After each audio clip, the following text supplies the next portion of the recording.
Welcome back to another episode. Today's topic is content. Why content? Well, I want you to think about something. What if you led your life without taking in content?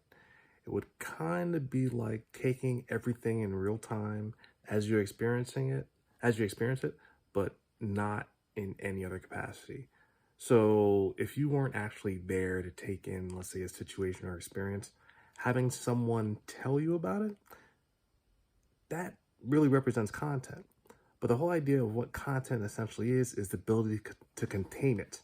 So when you actually experience something, you have the ability to contain it. You've taken in the experience, you've had the feelings kind of associated with memory, and there's a lot of things that you can recall about what you've actually been through.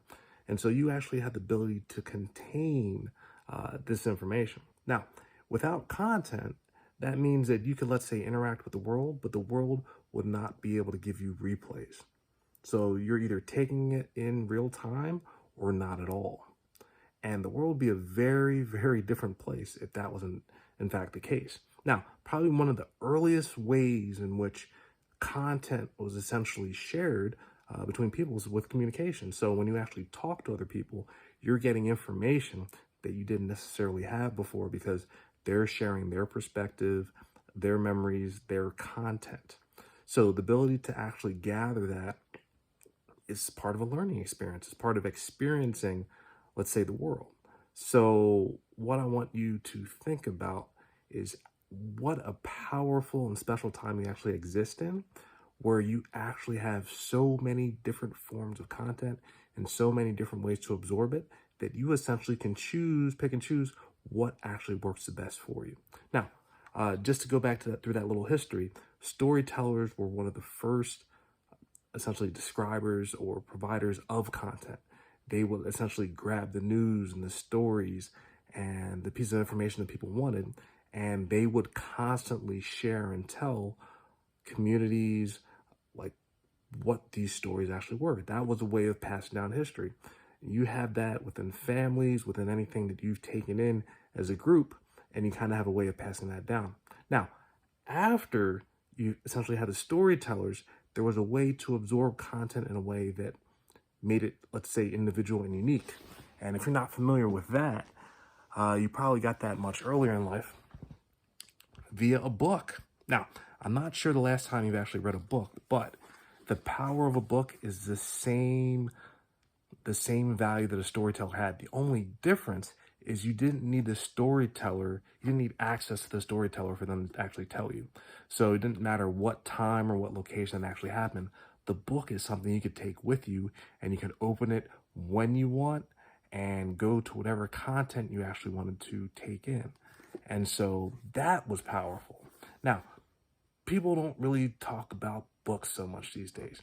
Most folks actually have a phone. So the phone itself, it is the next huge leap after the book.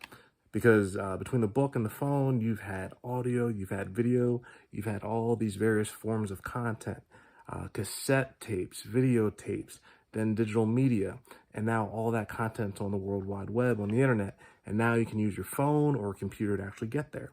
So the information is at your fingertips.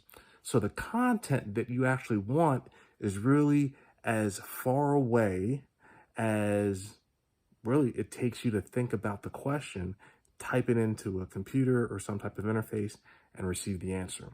So for the reason for the idea that you can actually do that so quickly, well, everything keeps accelerating and going faster and faster.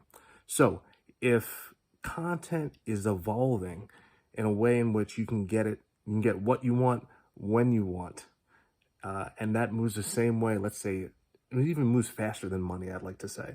Money is accelerating in its own rate, its own flows and everything, but content it doesn't have a shield around it. It just goes in any which direction, especially if there's ears that actually will listen to it. So think about that. Content is just so readily available. It's really a question of what content is actually going to be valuable to you. That's probably the biggest and hardest thing to actually determine. because there's so much content out there that can grab your attention and you'll watch it. But what content is actually feeding your mind and allowing you to become a better version of yourself?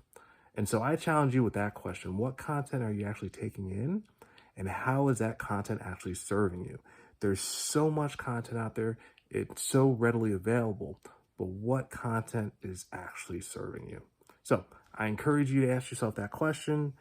Share your thoughts. I know for me, it's always about coming up with something and sharing an idea or a thought or having a conversation start around a topic that maybe people don't talk about so often. And content is a really big deal. So parents, talk about it with your kids. If you're a kid and you're watching this, more power to you. But get some type of content that's going to bring value to you. Don't be a couch potato and just sit and watch. You actually want to do something and engage. And books are a great way to engage your imagination. So think about that content that is not something that you're just listening to, but you get up and take action on. So I hope you appreciate this lesson on content. Wow, we are in a wonderful time now, and who knows how much faster just this life is actually just going to accelerate with technology and everything else.